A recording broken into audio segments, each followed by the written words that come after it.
Voici un Camille Lacour complètement dégoûté qui s'est exprimé sur les réseaux sociaux après le report de la rencontre entre l'homme et LOL. L'ancien nageur a fait part de sa frustration tout en ciblant les auteurs du caillassage du car lyonnais. Une nouvelle publicité très mauvaise pour le championnat de France, qui n'avait pas vraiment besoin alors que les droits télévisés des prochaines années sont en train d'être négociés.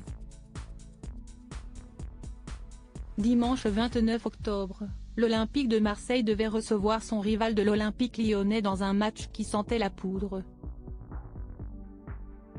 Bon dernier de Ligue 1, les Lyonnais, actuellement en pleine crise, espéraient se relancer après un début de saison chaotique et le départ fracassant de son président emblématique, Jean-Michel Aulas. Malheureusement, le match n'a jamais eu lieu.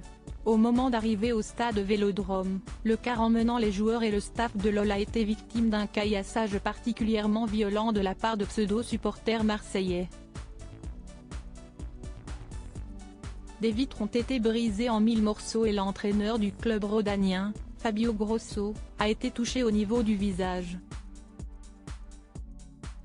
Soigné à son arrivée au stade, le technicien italien n'a pas été en mesure de tenir sa place et les instances du football français ont décidé, après plusieurs minutes de réflexion, de reporter le match à une date ultérieure.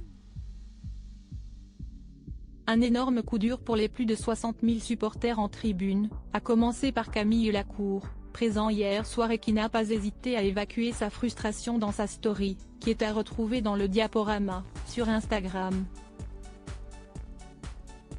Installé à Marseille depuis plus d'un an maintenant avec sa famille, l'ancien nageur de 38 ans a pâti de la bêtise d'une poignée de personnes et il n'a pas mâché ses mots.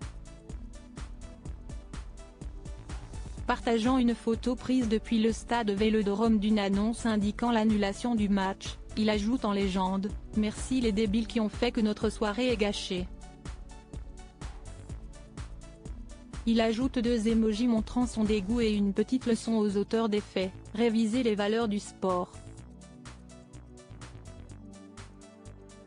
Quelques instants plus tard, le compagnon d'Alice de Tolénard a partagé une photo choc du journal L'Équipe montrant l'une des vitres du car lyonnais complètement détruite par les projectiles. Une nouvelle soirée dramatique pour le football français qui va devoir trouver les sanctions adéquates pour que ce genre d'incident ne se reproduise plus à l'avenir.